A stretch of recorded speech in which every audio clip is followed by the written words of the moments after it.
आधी रात हो चुकी है। सुमित एक कैब ड्राइवर है। उबर कंपनी में वो रोज की तरह अपनी ड्यूटी कर रहा है, लेकिन सड़कें अब सुनसान है। वो घड़ी में टाइम देखता है, 3 बज चुके हैं। वो कहता है, यार आज तो काम ही नहीं है, अगले 10 मिनट और देखता हूँ, नहीं तो फिर घर ही चलते यार। तभी उसके फोन में एक राइड की रिक्वेस्ट आती है। वो उसे एक्सेप्ट करता है और अपनी गाड़ी उसकी लोकेशन पर ले जाता है। थोड़ा आगे चलने पर उसका रास्ता एक काली बिल्ली काट जाती है। वो गाड़ी रुकता है। अरे यार, काली बिल्ली तो अच्छी नहीं होती, वैसे भी इतनी रात हो रही है। चल कोई नहीं, भगवान के गाने चला लेता हूँ गाड़ी में। लेकिन तभी उसका म्यूजिक सिस्टम भी खराब हो जाता है। अबे यार, इसे भी अभी खराब होना था। खैर छोड़, कस्टमर को पिक करते यार। सुमित काली बिल्ली का रास्ता क्रॉस कर देता है। सुमित की गाड़ी लोकेशन पर पहुंचती है जहां उसे राइड पिक करनी है। उसके सामने एक पुरानी कोठी है जिसकी लाइट्स जल बुझ रही है। लगता है यही घर है, कस्टमर को कॉल करता हूँ। सुमित रेशमा जो कि कस्टमर है उसे कॉल करता है, लेकिन वो कॉल नहीं उठाती। क्या यार, ये ऐसे कस्टमर ना बड़े बेकार लगते हैं, कॉल भी नहीं उठा रही है। तभी उस कोठी का गेट खुलता है और एक लड़की ब्लैक कपड़े पहने हुए आती है और गाड़ी में बैठ जाती है। सुमित उससे पूछता है, मैम आप रेशमा है? ओटीपी चाहिए होगा राइड स्टार्ट करने के लिए। वो लड़की कुछ नहीं बोलती और सुमित के फोन में अपने आप ओटीपी प्रेस हो जाता है। राइड अब शुरू हो चुकी है। सुमित गाड़ी स्टार्ट करता है। गाड़ी तेज चल रही है और रेशमा चुपचाप बैठकर बस शीशे के बाहर देख रही है। देख कैसी अजीब लड़की है यार, इतनी चुप है ये तो, लगता है इसका झगड़ा हुआ है किसी से। सुमित पेट्रोल मीटर की तरफ देखता है। अरे यार, पेट्रोल भी खत्म होने वाला है, अर्जेंट डलवाना पड़ेगा। सुमित रेशमा से बोलता है, मैडम 10 मिनट के लिए गाड़ी रुकेगी, पेट्रोल डलवाना है कार में। रेशमा कुछ नहीं बोलती। तभी पीछे से एक कार तेज हॉर्न मारती हुई आती है। एक्सीडेंट होते होते बच जाता है। पी के चला रहा है क्या? अबे हॉर्न नहीं सुनाई दे रहा तेरे को? ओ भाई, तू चला रहा है पी के, समझा? मेरी इतनी बड़ी गाड़ी नहीं दिख रही तुझे? अबे ओ उबर ड्राइवर, ज्यादा ना बोल, समझा? बताओ तेरे को अभी क्या? अबे तमीज से बात कर, पीछे लेडीज बैठी हुई है, नहीं तो तुझे अभी दिखाता। ड्राइवर सुमित की पीछे वाली सीट को देखता है, उसमें उसे कोई बैठा हुआ नहीं दिखता। अबे कौन सी लेडीज? साले बेवकूफ बना रहा है मुझे। अबे आज छोड़ रहा हूँ तुझे, कभी दोबारा मिल मत जाइए, बता रहा हूँ। वो ड्राइवर अपनी कार की स्पीड तेज करके वहाँ से चला जाता है। सुमित पीछे देखता है, रेशमा अभी भी बाहर देख रही है, जैसे उसे कोई फर्क ही ना पड़ा हो। अरे यार, लगता है इसने तो सुना भी नहीं, क्या अजीब लड़की है। गाड़ी पेट्रोल पंप पर रुकती है। पेट्रोल पंप पर बस एक ही लाइट जल रही है और एक ही आदमी वहाँ पर खड़ा है। सुमित गाड़ी रोककर गाड़ी से बाहर निकलता है। अरे भाई सुनो, 1000 का डाल दो यार पेट्रोल। भैया कैश है ना? रात में बस कैश ही लेते हैं हम। हाँ है भाई, तो पेट्रोल डाल, मैं जो है ना एक सिगरेट पी के आता हूँ। सुमित पेट्रोल के बाहर जाता है सड़क पर और वहाँ खड़ा होकर सिगरेट पीता है। सिगरेट पीते हुए दूर से सुमित गाड़ी की तरफ देखता है तो उसे गाड़ी में रेशमा नहीं दिखती। अरे ये कहाँ गई? आसपास भी कहीं दिख नहीं रही। सुमित सिगरेट को वहीं बुझा देता है और कार के पास आकर इधर उधर देखने लगता है। फिर से कार के अंदर देखता है, इस बार रेशमा अंदर ही बैठी है। सुमित चौंक जाता है। अरे ये अंदर कहाँ से आकर बैठ गई? अभी तो नहीं थी कार में। लगता है मुझे दिखी नहीं होगी, रात का टाइम है ना। हाँ भैया पेट्रोल डल गया। शुक्रिया भाई, सवारी को छोड़ना ना जल्दी। सुमित गाड़ी में बैठकर निकल जाता है। भैया सवारी, पर पीछे तो कोई बैठा ही नहीं था। सुमित ड्रॉप लोकेशन की तरफ गाड़ी को ले जा रहा है। सुनसान सड़क है। तभी वो देखता है एक जगह 2-4 लोग खड़े हैं और कार का एक्सीडेंट हो रखा है। सुमित गाड़ी रोककर एक सरदार जी से पूछता है, पाजी क्या हुआ, गाड़ी कैसे लगी? मुझे पता नहीं जी, और जब हम आए तो गाड़ी का हादसा हो चुका था, हमने आते ही एम्बुलेंस को फोन लगाया। ज्यादा तो नहीं लगी ना बंदे की? और लगी तो ज्यादा ही है जी, अब देखो अस्पताल भेज दिया है, क्या होता है। सुमित ध्यान से देखता है तो उसे याद आता है कि ये कार तो उसी आदमी की है जो उससे बहस कर रहा था। अरे यार, आज ये क्या हो रहा है? ये तो उसी आदमी की कार है। एक तो ये लड़की इतनी अजीब है कि कुछ बोलती भी नहीं है। सुमित गाड़ी फिर से चलाना शुरू करता है। वो रेशमा से बात करने की कोशिश करता है। मैडम आपने देखा कितना बुरा एक्सीडेंट हुआ, पता नहीं आदमी बचेगा भी या नहीं। पर रेशमा कोई जवाब नहीं देती, बस वो शीशे से बाहर देखती रहती है। मैडम आप कुछ बोलिए तो सही, आप तो कुछ जवाब ही नहीं देती। मुझे मेरी मंजिल पर छोड़ दो। हाँ मैडम, बस पहुंचने वाले, थोड़ा टाइम और।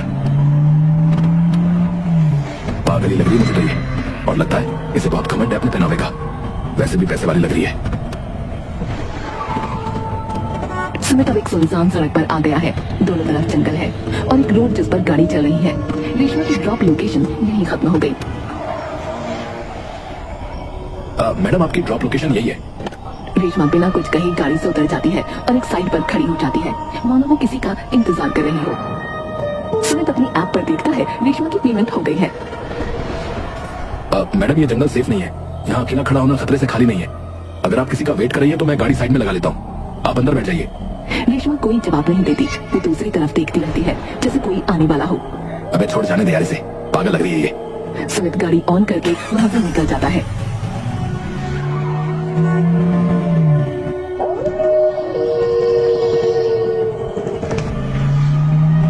सुमित अपने घर की तरफ चल देता है। उसका म्यूजिक सिस्टम भी ऑन हो जाता है। तभी उसके फोन पर दोबारा एक राइड आ जाती है। वो राइड को पिकअप करता है। अरे ये तो दोबारा इसी लड़की की राइड आ गई। लगता है इसका आशिक आया नहीं इसे लेने। चल कोई नहीं, छोड़ देते हैं इसे घर। सुमित गाड़ी को मोड़कर दोबारा रेशमा के पास पहुंच जाता है। रेशमा अभी भी वही सुनसान जंगल वाली सड़क पर अकेले खड़ी है। गाड़ी रेशमा के पास रुकती है। रेशमा अंदर बैठ जाती है। म्यूजिक सिस्टम रेशमा की बैटरी ही खराब हो जाता है। क्या मनहूस लड़की है, इसकी बैटरी म्यूजिक सिस्टम भी खराब हो गया। सुमित रेशमा से बात करता है। मैडम आपको वापस आपके घर छोड़ना है ना? लगता है आप यहाँ किसी का इंतजार कर रही थी जो आया नहीं। रेशमा कुछ नहीं कहती। अबे छोड़ यार, क्या बात करनी इससे। इसे जल्दी से इसकी लोकेशन पर छोड़कर निकलता हूँ यहाँ से। सुमित गाड़ी की रफ्तार तेज करता है।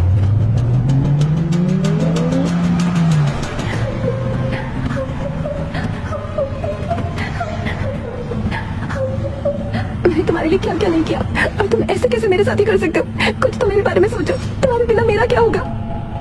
अच्छा, आशिकी का केस है, तभी इतनी चुप थी है। देखो तुम मुझे जानते नहीं, तुम मुझसे पीछा नहीं छुड़ा सकते। अगर तुम मेरे नहीं हुए तो मैं अपनी जान दे दूंगी।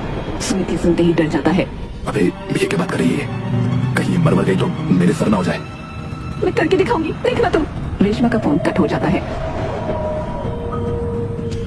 सुनो, गाड़ी केमिस्ट शॉप पर ले लो, लोकेशन मैंने डाल दिया। मैडम इतनी रात में ज्यादातर दुकानें बंद हो जाती है।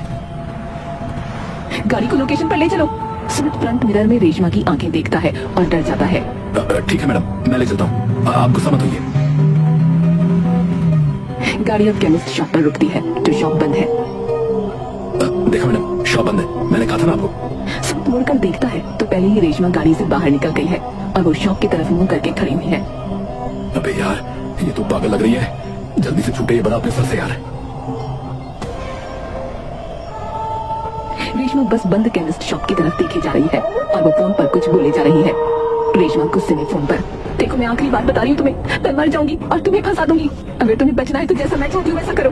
पता नहीं क्या बोले जा रही है, 2 मिनट और देखता हूँ, नहीं तो मैं इसकी राइड कैंसिल करके चला जाऊंगा यार। सुमित चिल्लाकर कहता है। अरे ओ मैडम जी, आप कोई और टैक्सी ले लीजिए, मैं घर जा रहा हूँ। आपके लिए पूरी रात थोड़ी खाली करूंगा। सुमित गाड़ी स्टार्ट करता है पर गाड़ी स्टार्ट नहीं होती। फिर एकदम से रेशमा गाड़ी में बैठती है और गाड़ी अपने आप स्टार्ट हो जाती है। सुमित के पसीने छूट जाते हैं। अरे ये क्या हुआ? इसके बैठते ही गाड़ी स्टार्ट कैसे हुई? मुझे तो डर लग रहा है। मुझे मेरे घर ले चलो। हाँ जी, ले चलता हूँ। सुमित डरते हुए गाड़ी चला रहा है। वो फ्रंट मिरर में देख रहा है रेशमा पीछे भूतों जैसी हरकतें कर रही है। वो अपनी बाल झटक रही है, अजीब अजीब मुंह बना रही है। सुमित के पसीने छूट रखे हैं। ये तो कोई भूत नहीं लग रही है यार, ये कैसी अजीब अजीब हरकतें कर रही है। सुमित गाड़ी और तेज कर लेता है। रेशमा सुमित से बात करती है। सुनो, नाम क्या है तुम्हारा? जी सुमित। सुमित, तुम्हें मुझसे डर लग रहा है? जी थोड़ा सा लग तो रहा है। रेशमा जोर जोर से हंसती है। मुझसे क्यों डर रही हो? मैं तुम्हारा क्या करूंगी? अच्छा सुनो, तुम एक कहानी सुनाती हूँ। कहानी? रेशमा कहानी सुनाती है। एक टाइम की बात है, एक लड़का और एक लड़की एक बार पार्टी में मिले। उनकी दोस्ती हुई, आगे चलकर दोनों को प्यार हो गया। दोनों घूमने फिरने लगे। दोनों रोज रात में एक सुनसान जगह जाते जहाँ उन दोनों के अलावा कोई नहीं होता, सिर्फ शांति होती दूर दूर तक। लेकिन एक दिन उस लड़की की जिंदगी में एक लड़की आ गई। लड़के ने उस आई हुई लड़की से शादी कर ली, लेकिन जो लड़की उससे प्यार करती थी वो रोज उसको याद करने लगी। और एक दिन उसने ठान लिया कि वो इस दुनिया में नहीं रहेगी। वो उन रातों की तरह उस रात उस सुनसान जगह गई, वहाँ थोड़ी देर खड़ी हुई, वापस अपने घर आते समय उसने पॉइजन खा लिया। मैडम आपका घर आ गया है। रेशमा सुमित को घूरने लगती है। सुमित की पसीने छूट रही है। तुम्हें तो कहानी पूरी ही नहीं होनी थी। मेरी कहानी अधूरी नहीं रह सकती। मैडम मुझे घर जाना है, अभी आप भी अपने घर चली जाइए। रेशमा गुस्से में कार से उतरकर अपनी उसी कोठी में चली जाती है।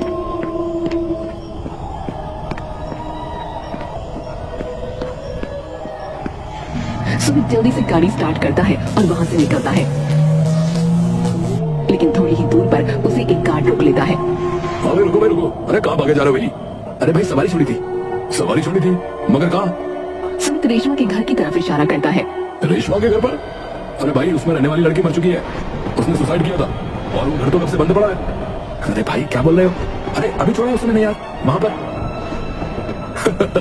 लगता है लग गई तुम्हारे पीछे भी, यानी वो अब पीछा नहीं छोड़ने वाली वो तुम्हारा। क्या मतलब पीछा नहीं छोड़ने वाली मतलब? अरे भाई लोग कहते हैं रेशमा एक शादीशुदा आदमी को चाहने लगी थी, जब वो उसे नहीं मिल पाया तब उसने खुदकुशी कर ली, लेकिन उसकी आत्मा यहीं भटक रही है। कई बार गाड़ी वाले आते हैं और कहते हैं कि उन्होंने रेशमा को देखा है। ये सब तुम्हें कैसे पता? अरे भाई सभी लोग यही कहते हैं ना, वो अपने मरने की कहानी सुनाती है और जो बीच में उसे ठोक देता है उसको फिर वो नहीं छोड़ती। अच्छा तो अब मैं क्या करूं? अरे हंस क्यों रहे तुम? गार्ड का चेहरा एकदम से बदल जाता है, उसका चेहरा रेशमा की तरह हो जाता है। तूने भी तो कहानी नहीं सुनी मेरी पूरी। सुमित डर जाता है और गाड़ी तेजी से भगाता है। अब हर जगह सुमित को रेशमा ही दिखाई दे रही है, सड़क पर गाड़ी के सामने। आखिर में रेशमा सुमित को उसकी गाड़ी के अंदर बैठी हुई दिखती है। मेरी कहानी अभी अधूरी है, तभी सुमित डर कर चिल्लाता है। गाड़ी का एक्सीडेंट हो जाता है। सुमित अपने घर पर बैठकर खाना खा रहा है अपनी बीवी के साथ। क्या हुआ, आप इतने परेशान कैसे लग रहे हैं? छोड़ो तुम, मैं तुम्हें बता नहीं सकता। क्या बता नहीं सकते? रोज की तरह मैं अपनी ड्यूटी कर रहा था, मैंने एक लड़की की राइड उठाई जो बहुत अजीब थी। उसको ड्रॉप करने के बाद पता चला कि वो इंसान नहीं थी, बल्कि वो उसकी आत्मा थी जो मुझे अपनी कहानी सुनाना चाहती थी, लेकिन मैंने उसकी कहानी पूरी नहीं होने दी। सुमित की बीवी की आवाज बदल जाती है। कैसी कहानी? उसकी मौत की कहानी। सुमित की बीवी का चेहरा बदलकर रेशमा का बन जाता है। मेरी कहानी अभी भी अधूरी है। और उसकी आंखें अस्पताल में खुलती हैं क्योंकि वो सपना देख रहा था। उसको अपनी बीवी की शक्ल में रेशमा का चेहरा दिख रहा है। ये मुझे मार डालेगी, ये मुझे मार डालेगी, ये मुझे मार डालेगी। मैं आपको क्यों मारूंगी? डॉक्टर आते हैं। लगता है आपके पति पागल हो गए हैं, हमें इनको इलेक्ट्रिक शॉक देना होगा। सुमित को आखिर में इलेक्ट्रिक शॉक दिए जाते हैं। दूर से उसे रेशमा की आत्मा खड़ी होकर देख रही है। मेरी कहानी